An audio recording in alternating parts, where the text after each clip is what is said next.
Skywalker, our not even 1 month-old calf, he's missing. Come on, cows, come on. Come on, cows. Come on, cows, come on. Come on, cows.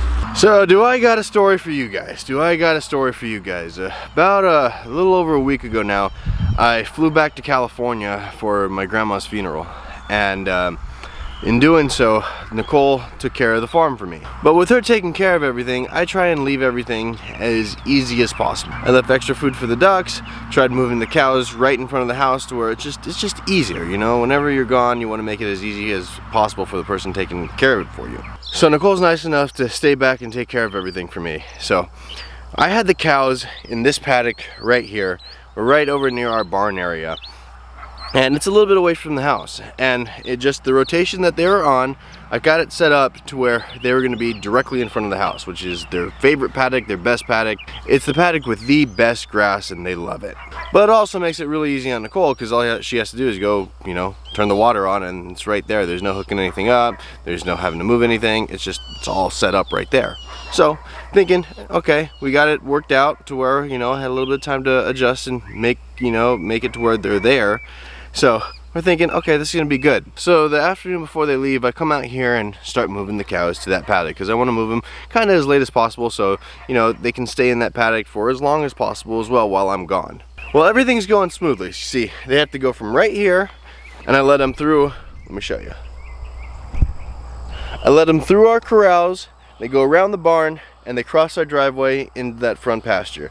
Everything's going smoothly. You know, I'm going, oh wow, this is going a lot easier than it normally does, because trying to get the cows to step on concrete after they go to grass, they're a little bit hesitant to do it.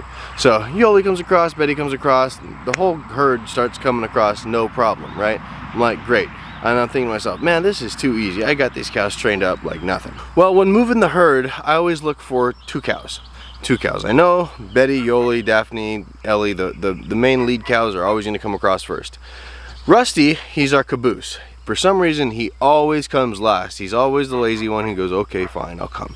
And he always comes last. The other one that I look for is Skywalker. Why? Because he's not even a month old yet, and I want to make sure that he's with his mama.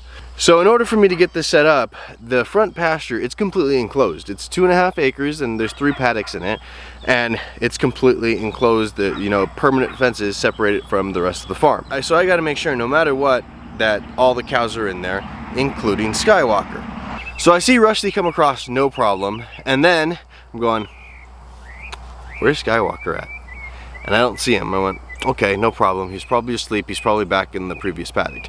Sometimes that happens, he doesn't move with the herd, and all I do is I leave the gate open to the previous paddock, so, you know, in the afternoon or whatever, Mama, Dolly, will come back and come get him, okay? No problem, never any issue. I don't really force him to move too much if he's asleep. I just kind of know where he's at. I'll go find him where he's laying down, and sometimes it's kind of hard in the tall grass. So, no problem. But today, he has to go over there because it's completely sectioned off from the rest of the entire farm, because it has its own permanent, fencing. So I come back over to this paddock, and sure enough, I see him laying down just somewhere right over there. I went, all right, bud, let's go. He thinking that he would just follow the cows like, he normally does. And when sometimes when I do need to move him, I hurt him a little bit, and he'll just walk over and find his mama. Well, because of the setup, he couldn't see where his mama was. So I had to go and I tried to herd him through the corrals into the next paddock. Well, he didn't want to listen because he's a little bit freaked out. He doesn't see anybody else, it's just me and him. So I spend about 25 minutes running back and forth. He's just not cooperating whatsoever. He doesn't want to go and move to the next paddock. He's not crossing the wires because I think he gets it to where, okay, he sees mama cross the wires, he can cross the wires. So I'm going, oh my gosh, and this is not good, okay? Because I'm on a time crunch here. It's it's gonna get dark in a couple hours, and I need to do a couple other things to get set up for me to leave at we left here at 2 o'clock in the morning. So I had the bright idea of going and getting my dog Callie. Callie, our Lab Shepherd mix. She's the sweetest dog in the world. Wouldn't hurt anything, and she really does listen to me. And she's actually helped me herd other things before. And I go and get her out here, and it's going well. We kind of got him going down the side of the fence. Then he freaks out. For some reason, he just lets out this screech of a thing. Callie is not even near him. She's probably 30 feet away, but just helping me move him. She gets it. She knows what she's doing, okay? He freaks out. He takes off running that way. Cows are that way. And when I mean that way, I mean that way. I mean that way. He just takes off running, nothing stopping him. He's jumping through the fences, he's gone.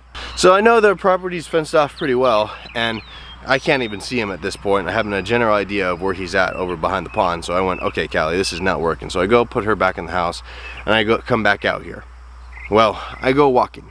And when I mean walking, I go walking all the way out there, and I spend about 45 minutes going back and forth, and I can't find him.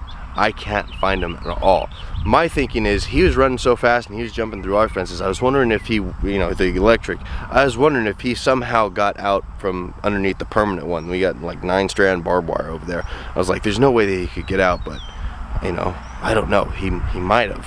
So I go back inside and I ask Nicole for help because this is getting a little bit, you know, I started around 4:45. We're about an hour 20 into this whole ordeal, and I still, like I said, have to take care of the ducks. I have to do other stuff, okay, in order for me to, you know, leave and have it be comfortable. So I asked Nicole to come help me, and she gets in the car, or we both get in the car at this point. We drive around to the county road that borders our property to see if he went through there. We went all up and down a couple times.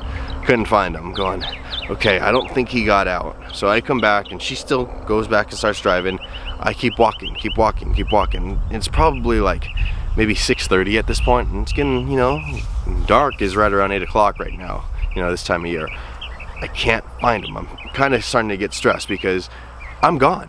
I have to be up at 2 o'clock in the morning. We have to be on the road, and I got to catch a flight in Dallas. So I'm going, what am I gonna do? So what I did is I tried moving the other cows back to this pasture. So I opened the paddock back up from that side. I call them through, and in the front pasture there, it's so good, it's so lush. It's their favorite one. It's the one that you can visibly see them get happy when I turn them in there, because they just go, this is our favorite food. And it's hard for them to, you know, trying to get them to leave. I got 1, maybe 2 back across after, you know, 10 minutes trying to get them, and they're just not doing it. So I left the gates open and went back to find Skywalker. I said, okay, hopefully they come across. A couple of them did, but I wanted to get it to where I was trying to see if they'd follow me enough to where I'd take them over to where Skywalker was. Skywalker sees them, pops up, and there we go. And that didn't happen. So I just go back. I'm literally going like in 10 foot, like keep my eyes peeled in like 10, 15 foot, you know, area, and walking back and forth. And I had probably did it 14, 15 times, and I finally find him. I mean, over there, the grass, again, it's 3 feet tall, and he's laying down. And I go and I see him. I'm like, okay, cool. At least he's on the property. Okay, worst comes to worst, he's on the property. That's great. He's not off wherever, but he's still, you know, over there, 1,300 feet away, 1,400 feet away from where they need to be. It's like, okay, how are we gonna get him over there? He's over behind the other side of the pond, so it's just difficult. I go up to him and I try and, you know, at this point I know he's laying down because he's tired, he's had a stressful time, kind of a traumatic little event, and I go and I try and catch him. He takes off and starts running again. Oh my gosh. So I went, okay, at least he's coming this way, but he actually ended up doubling back, and he goes and then plops right back down. Thankfully I was able to see where he laid down. So now he's laying right next to a big puddle, because, you know, we've gotten, I don't know how many inches of rain now. It's been ridiculous here in East Texas. He's laying right next to a puddle, and clock's ticking, sun's going down. I go and I just run and I tackle him. Me and him, I just grab onto him, don't hurt him, I land on the side, but I land in the mud.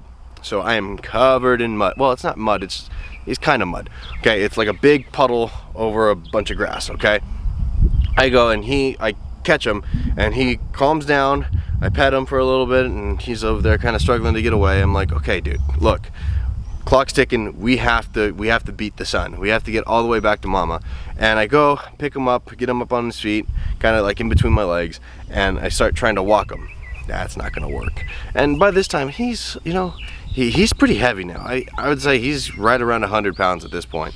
So, and just awkward and trying to fight me. So it's not the easiest thing to try and pick up and carry. So I try and pick him up, he's squirming and bucking. I'm going, okay, what am I gonna do? So they're still far away.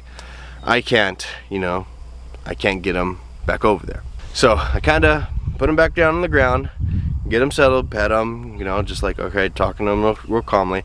And I go and I'm able to swing him over my shoulders. Okay, I was able to swing him over my shoulders to where I got his back legs and I got his front legs, and he's not happy about it, but I got him. Okay, mind you, this is, you know, 1,400 feet, which equates to about a quarter of a mile.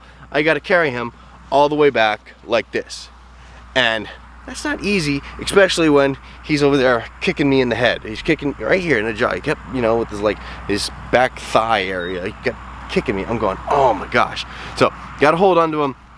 I'm getting kicked. We get out to, let's see, right about there. And next thing you know, I step, and you know, the pasture, it's not perfectly even. There's holes, there's this, there's that, whatever, you know, and it's pasture. I go and I step, and I kind of tweak my knee. I'm going, oh man. I mean, not to where like I did any damage, but just where you step wrong and your knee kind of buckles on you, and it hurt. So at that point, I'm thinking, why does this always happen to me? My last name's Murphy. Hey, you know what? This is Murphy's Law, as always, though. Whatever can go wrong will go wrong. Then I go and, you know, let me give you some backstory too. That same day in the morning, I'm at the hardware store, just like I said, picking stuff up to get stuff ready, and I have my phone on me, you know, trying to find a certain part, and I drop it. I drop my phone, and it completely shatters. When I say completely shatters, to where, you know, not to where like the screen's a little bit broken or something. I mean, it completely shatters to where like the goo and juice that are in the phone, like the black stuff, I mean, completely covers the screen. The only way that I can work my phone is through Siri. So like, I had to go get a new phone. Like, I had to find a way to get a new phone. So I ended up, you know, the insurance on the phone's gonna take a few days. I don't have a few days because I'm leaving that morning. The next morning, I'm leaving at 2 o'clock in the morning. So I need a phone in order to call and talk to my uncle who's picking me up at the airport. And I have no phone at this point. We run over to Walmart, and I just get a burner phone while the insurance comes and takes care of the other one. I just get a little burner phone that, you know, you can pick up and you put so many minutes on or whatever. And I'm starting to, you know, input a couple numbers that I need, you know, just my mom, my dad, Nicole, my uncle, just the bare minimum. Well, this phone's battery's just going. I mean, I turn it on and it's like at 80-something%, and by the time we get back from town, it's at like 6. So I go and charge it. It's not charging. Go and try and charge it. Change the outlet, change the chargers. It's not charging. This phone's dead.